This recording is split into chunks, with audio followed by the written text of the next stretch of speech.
Hi Chris, I was going to start by saying welcome to Phonic FM, but in fact, welcome to Weston-Super-Mare Seafront Air show. Air show. Yeah, it's a bit busy, isn't it? Yeah, Lots of noise. One of your slightly more unusual places for an interview. It's nice. We're in a rose garden of sorts, aren't we? So it's quite nice. Yeah, a rose garden kind of surrounded by fish and chips. So with a guy with a megaphone talking in the background, but this is the best that we can do. It is. So you're here playing in Weston-Super-Mare tonight. And I also saw this week that you've been announced for the Scotland dates on the Star-Shaped Festival. Yeah.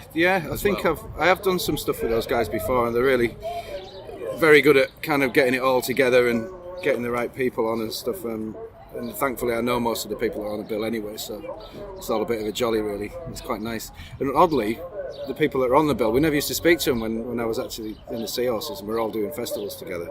There seemed to be this weird kind of us and them mentality that went on back then, but I think we've all grown up a bit now. That made me think, so seeing sort of two gigs of yours sort of announced this week, here and that one, very different venues, very different audiences. Do you find it easy to kind of to switch between those? Yes. Well, when you're on your own, you'll have a set list in front of you, and you can swap it about as much as you like. You're not going to annoy your drummer, or you're not going to annoy your bass player.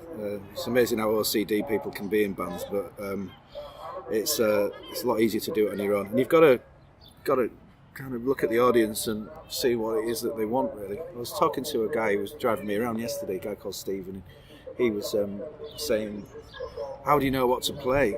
And I was like, well, because they've done obviously the Seahorses stuff, but that album only lasted 40 minutes, and I usually play for an hour and a bit, so you've got to put stuff in, and it's all the solo stuff as well, and all the yard stuff as well, and it's and then it depends what the audience are. I mean, you've got to tick a few boxes for them. David Bowie always said, don't ever play to the gallery, but he had like 80 million in his bank account, didn't he? So I mean, I have to do this for a living, so I want people to clap in the right places, and I don't want to bore them, so I'll put in whatever I need to, without being a hack. That's the kind of the trick, because there's a fine line between sort of doing what you want to do as a musician and playing well and doing all the artistry and all that kind of thing, and then playing what they want and finding somewhere in between as well. So it's kind of you have to juggle it around a bit depending on who you're playing to. So let's take things back to your Seahorses days, which incredibly is 20 plus years ago now. The story is that John Squire's guitar tech or somebody saw you busking and thought, this guy's good. He was even more tenuous than that. He was a friend of the guitarists. A friend of the guitar tech, a guy called Dennis, that's right, yeah. And he asked me for a tape, I remember. Because if you had a CD and you were busking, it meant you were spoiled rotten and you had rich parents. I didn't have rich parents, so I had to go and get my tape, and then I gave it to him, and I had to go and get some photos done at York Station in the photo booth because I didn't have any photographs of myself, and sent it off. I gave it to Dennis, sorry, and he basically just put it to the top of the pile, which was really lucky.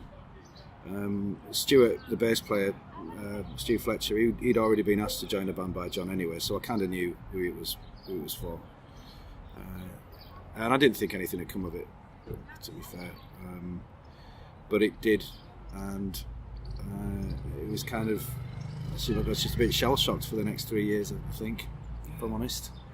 So isn't that kind of every struggling musician's dream somehow? Yeah, it is, but when it actually happens, it is, and I was like, so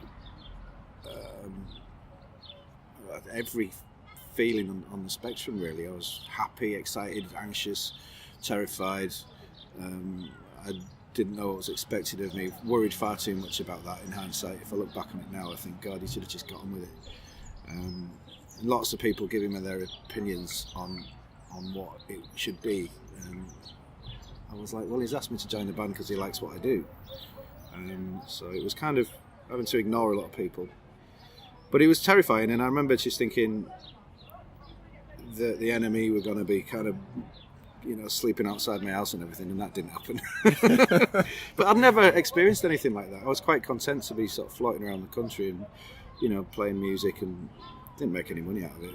You'd have good days and bad, but I was pretty content with it, really. So it's a bit strange. And so, you're right, it was a bit strange. And it was the Seahorses, the band, and Do It Yourself as an album. I love that album. I think it's got some fantastic songs on it. It's, I think if you could remix it, you'd maybe take out a little bit of the noodling. Yeah, I'd like to hear it without any of that on at all, to be fair. There was a lot of guitar parts. It was fun though, because it was great to watch an album being built up. And I guess if it's the first album you've ever really made with a proper producer, there's some, Tony Visconti. Tony Visconti is. It's kind of start. Absolutely. It's. I didn't even know who he was, because I didn't really listen to a lot of David Bowie or anything then, or T-Rex or Thin Lizzy or anything. So I was like, who's that? And everyone was like, what do you mean, who's that? Tony fucking Visconti, excuse my French. And that was great, because I got on really well with Tony. But watching them build the album up, and it was great that John put everything in the kitchen sink in and used every single amp and guitar that he had, because it was interesting to see how it was all laid up and how Tony tried to make it work.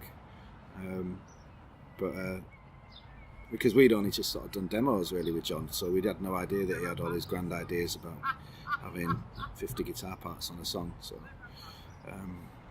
but it's quite nice to be involved in all that and watch it all happen. And the best bit was when we did Blinded by the Sun, and we only had enough money in the budget to do 3 string arrangements, and I think Love Me and Leave Me was one.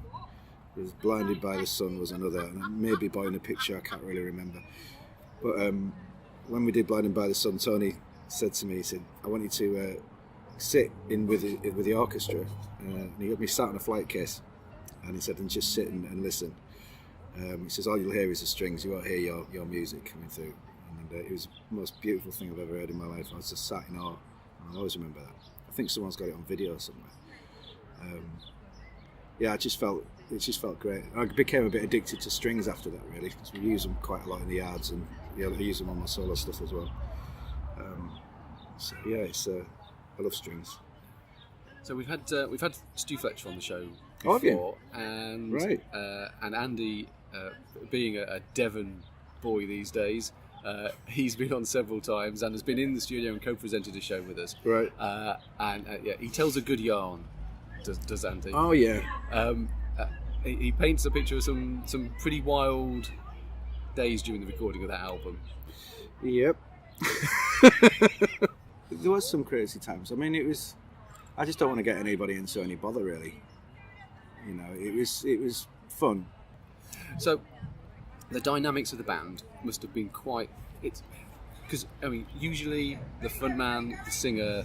I'm not saying it's his band, but it kind of is. And yet this was different, wasn't it? I think every band I've ever been in, it's never been my band. It's usually the guy who sets it all up and gets everyone together. I was used to it, to be fair. I was asked to join a band. It wasn't my band, it was the bass player's band as far as I was concerned, so the first band I was in. So it wasn't a surprise when, I knew it was going to be John's band.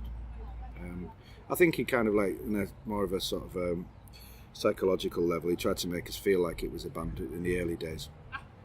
But then as time went on, you realise that it isn't. Okay, and as that time went on, that presumably led towards the breakup, the second album that never came out. What happened there? There was a lot of other stuff going on. There was a lot of things going on we'd been touring constantly, and when we weren't touring, me and John were going around the world doing press and stuff, doing a lot of promotion. And so we would just run ragged all the time. And it started to come to a head where we'd turn up to rehearsals and then John wouldn't be there. And we'd be like, well, where is he? He says, he's maybe going to be in tomorrow. And 2 weeks later, you find out he's been in the Maldives and he's not told us. But he wanted us to turn up anyway. So we'd never got any time off. And when he came back, was a lot of resentment going on there, and we were like, well, you could have told us so we could have booked a holiday. And it's like, I don't have to answer to anybody, was his answer. So it's like, right, okay. And then the songs as well, I just didn't like the way it was going. It was the sort of genre was creeping into speed metal almost, just loads of guitar with no songs and lyrics that were so kind of flimsy and vapid. If I've had anything to hold on to, it was the lyrics and what I was doing, and it just wasn't any of that at all. It was just so unrewarding. So, and unfortunately at the time as well, we were getting really big gigs. We were asked to support the Stones, so we did that. We did that 3 times, and we did U2 as well at Murrayfield. But we were playing this new stuff, and it was awful. And I remember hating every single second of it. And I kind of got to the point where I thought, this has turned into something that is possibly going to be kind of defining me, and I don't want it to be this. So I kind of dug my heels in a bit when we were recording. I wanted to leave, but I couldn't because I'd have had to pay back all the money that the band owed to the record company. So that's what it said in the contract. It also said I had to give it a year's notice of my own death as well, which was quite interesting. So you can see what was going on with that contract. And I just thought, this is what's happened. What have I been doing? I just wanted to kind of stop. It was just too much. So I did.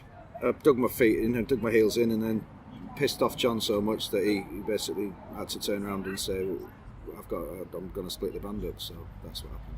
Okay. I'm trying to think how the Yard started. I think it was Paul Banks Of Shed 7. of Shed 7. Yeah. He came up with the name. Yeah, it was good. I remember we were all in a similar boat really. I think Paul left Shed 7 and was feeling a little bit downhearted about stuff, and I wanted to play with Stuart again.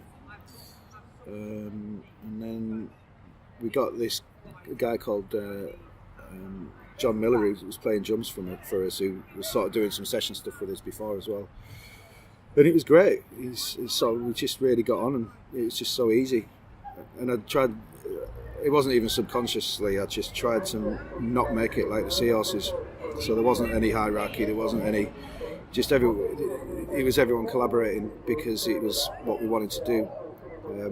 It wasn't even kind of like music by committee either. It was, we all were into what we liked, so it was good. It's just really easy to write songs. It just came out. Yeah, it was great. That's how bands are supposed to be, isn't it? It is, yeah, Making music. totally. And because we've been at it for a long time, we knew what we were supposed to do in the studio and everything, and we started recording stuff ourselves. And everyone got shared songwriting kind of and publishing side of things, because everyone put their own 2 pence in, and I think that's the best way of doing it. So, after the Yards, you've been establishing yourself as a solo artist, first with Ashes and then... Well, Ashes was... I will still never say that was an album. It was something to sell at gigs. I realised I didn't have anything to sell at gigs. That's really interesting, because I've seen you describe The Rookery as your first album. Yeah, absolutely.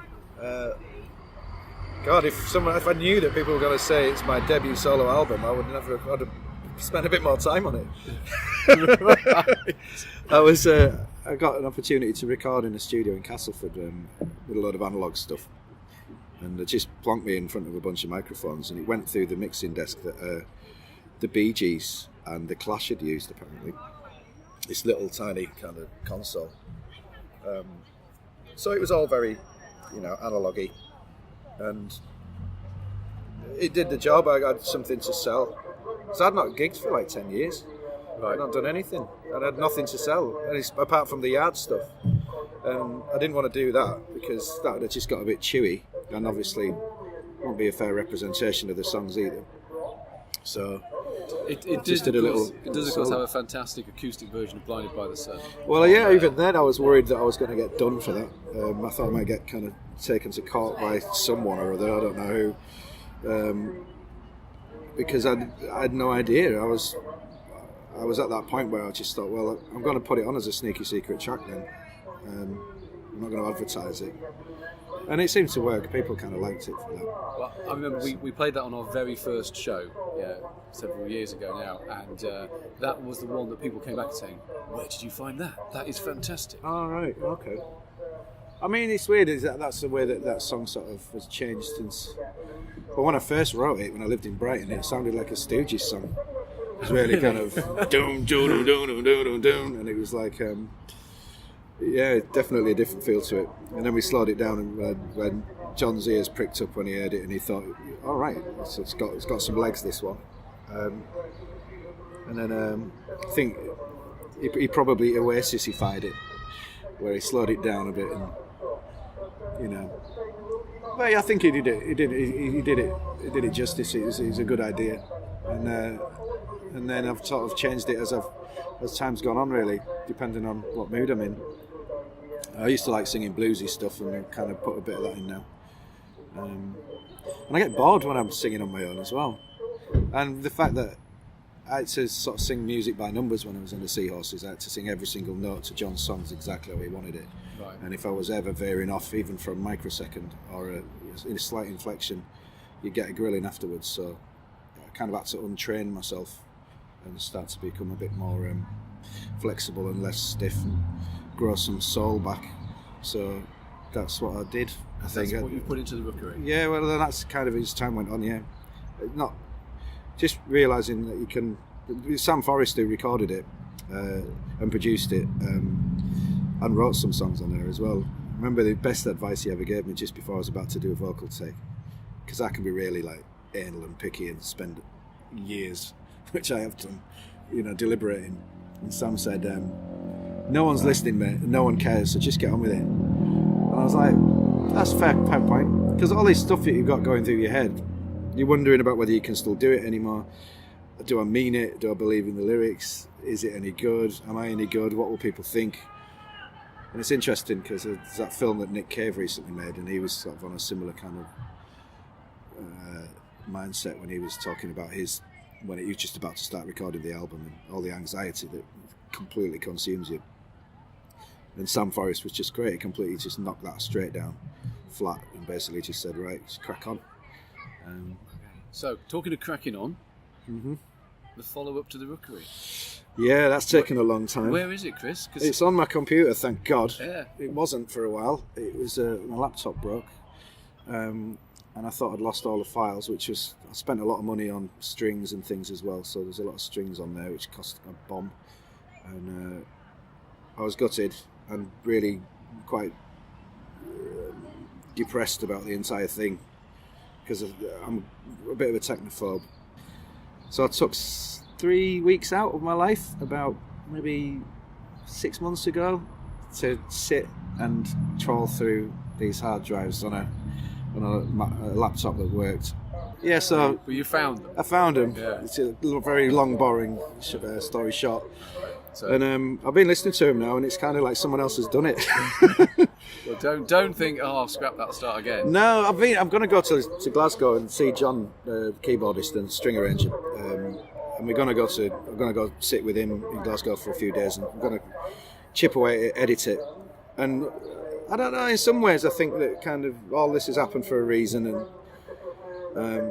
there seems to be a lot of people who are like, "Come on, Chris, I'll help you get your album out." So there's Dave Lynch, who's down in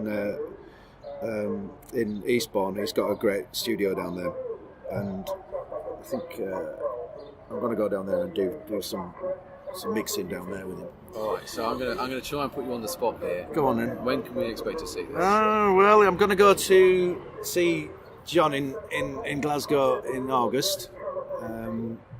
I'm still going to be chipping away at stuff before I go down there anyway. And then I'm going to go down to Eastbourne and spend some time down there. It's an absolutely fantastic place, Eastbourne. And sit and mix it with Dave, and hopefully it'll sound like we want it to.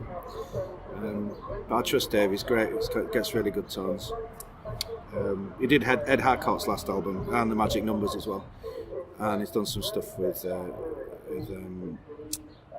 Catherine Williams as well, so yeah, so it's all sort of pieced together.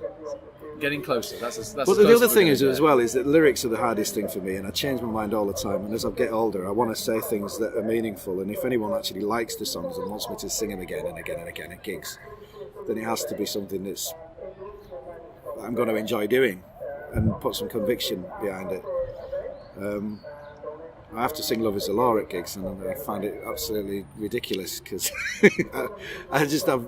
It's a funny song. It really is. It is the Lost George Formby song, and I don't want to have another one of those in my repertoire. So are we going to hear some of those new songs tonight? depends what the crowd's like. Back to the original question, I guess. I think the crowds, if they want to hear what they want to hear, then I'll have to play it. I'm only playing for an hour, so. I think Richard Hawley once said there was a guy who kept shouting out for this one particular song, and it wasn't in his set. And he said, "Mate, I've written thousands of songs, and I can't play them all tonight. So come to the next gig." So that's just the way you have to play it if you've written a lot. So I wish I'd written thousands. I've probably written about 70. Well, I'm looking forward to hearing the new collection when that sneaks out sometime. Oh, thanks, Nick. Hopefully towards the end of the year, and when it does, we'd love to get you back on the show absolutely. to talk about it in a bit more detail. Yeah, no problem. All right, well, Chris, thank you so much for your time. It's been an absolute pleasure, and I'm really looking forward to your gig tonight. Thanks very much. I'll see you down there at the front. Cheers.